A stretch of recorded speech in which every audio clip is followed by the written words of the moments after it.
बड़ी खबर मुर्शिदाबाद से है, जहां पर बेलडांगा में हिंसा भड़कने की खबर है। कार्तिक पूजा के दौरान ही ये सांप्रदायिक हिंसा भड़की। हिंसा में कम से कम 50 लोग जख्मी हो गए हैं। रैपिड एक्शन फोर्स के जवान भी इसमें जख्मी हुए हैं, क्योंकि उन्हें भीड़ को कंट्रोल करना था, हिंसा की घटनाओं को कंट्रोल करना था। 30 से ज्यादा घरों में तोड़फोड़ की खबर है। भारी पुलिस बल तैनात किया गया है, इंटरनेट बैन कर दिया गया है। हिंसा फैलाने के आरोप में कई गिरफ्तारियां भी हुई हैं, जो जानकारी मिल रही है। कई इलाकों में धारा 163 लागू की गई है, ताकि लोगों को और हिंसा की इन घटनाओं को कंट्रोल किया जा सके। जिस तरीके से घटना सामने आई मुर्शिदाबाद में, उसके बाद सवाल बहुत से उठ रहे हैं। दो समुदायों में झड़प की ये घटना है, जहां पर डिस्प्ले बोर्ड पर लड़ाई यहां पर हो गई और आगजनी की तस्वीर आप देख रहे हैं। यहाँ वहाँ पत्थर भी बिखरे हुए हैं, पत्थरबाजी हुई, कई लोग इसमें चोटिल भी हो गए हैं।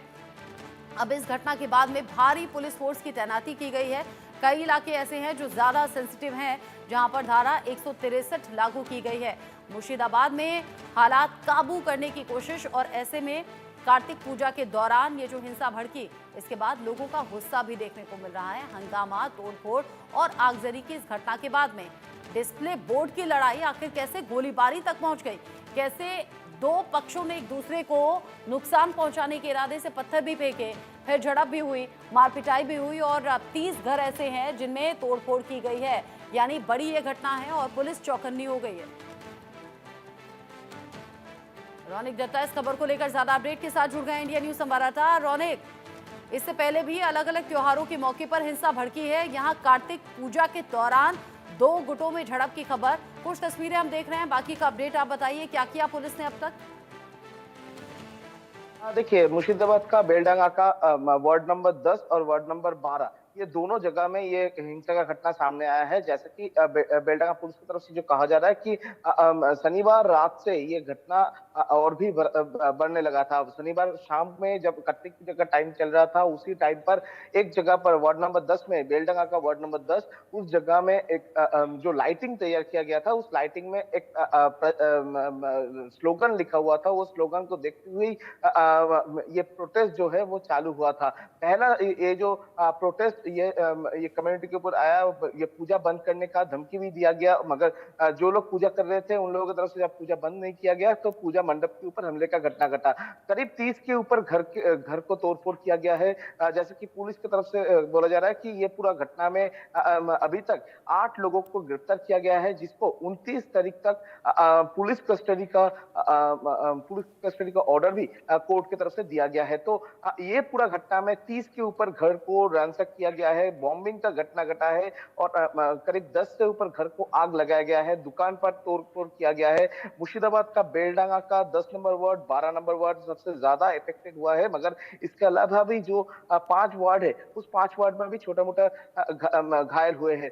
पूरा ये घटना में अभी तक 60 के ऊपर लोग बुरी तरीके से घायल है। उसके अंदर में 2 का अवस्था बहुत ही क्रिटिकल है, उनको बहरमपुर मेडिकल कॉलेज में आईसीयू में भर्ती किया गया है। और ये पूरा घटना, इस घटना में पुलिस ऑफिशियल्स भी बहुत सारे घायल हुए हैं। जैसे कि पुलिस की तरफ से कहा जा रहा है करीब 15 के ऊपर पुलिस ऑफिशियल घायल हुए हैं, जिसमें से 2 का सिचुएशन क्रिटिकल है और 2 ही अभी हॉस्पिटलाइज है, और बहरमपुर मेडिकल कॉलेज में उनको भर्ती रखा गया है। करीब 10 के ऊपर लोग अभी पुलिस और नॉर्मल लोग सब मिलाकर करीब 10 के ऊपर लोग अभी हॉस्पिटलाइज है। और ये पूरा घटना में 8 लोगों को गिरफ्तार किया गया है, और भी कौन कौन लोग शामिल थे ये जानने का कोशिश अभी पुलिस की तरफ से किया जा रहा है। और फिलहाल पुलिस की तरफ से कहा जा रहा है कि ये पूरा घटना को देखते हुए सीसीटीवी जो फुटेज, वो फुटेज अभी पुलिस की तरफ से छाना जा रहा है। और ये जो 8 लोगों को गिरफ्तार किया गया है, उनको पुलिस रिमांड में लेने के बाद ही इनके साथ कौन कौन शामिल था, ये पूरा जो हमले का घटना घटा, ये जो हिंसा का घटना घटा, इसमें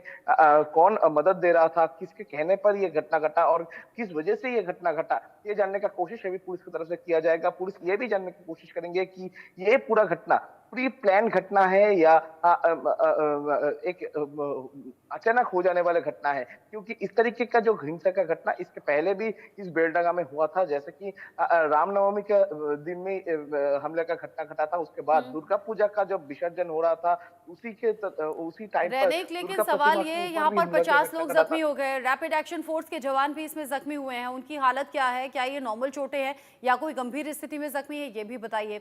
साथ ही मुझे बताइए कि पश्चिम बंगाल के अलग-अलग हिस्सों में एक ही पैटर्न जैसे ये हंगामे क्यों होते हैं, वो भी कुछ खास त्योहारों के आसपास में?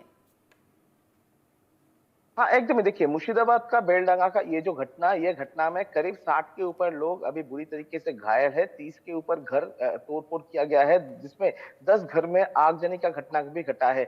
और ये पूरा घटना में जो 60 लोग घायल है, इसमें से बुरी तरीके से घायल है करीब 10 के ऊपर लोग जो अभी भी हॉस्पिटल में एडमिट है। और कल हॉस्पिटल में 2 रैपिड एक्शन फोर्स के ऑफिसर्स को भी एडमिट करना पड़ा था। रैपिड एक्शन फोर्स जब ये एरिया को कंट्रोल करने के लिए अंदर जाने का कोशिश कर रहे थे, पुलिस जब अंदर जाने का कोशिश कर रहे थे, उनको रोका गया, उनको देखते हुए पत्थर फेंका गया। और इसी पत्थर की वजह से 2 रैपिड एक्शन फोर्स के ऑफिसर्स को घायल हुआ है और उसके साथ बहुत सारे पुलिस ऑफिसर्स भी घायल हुआ है।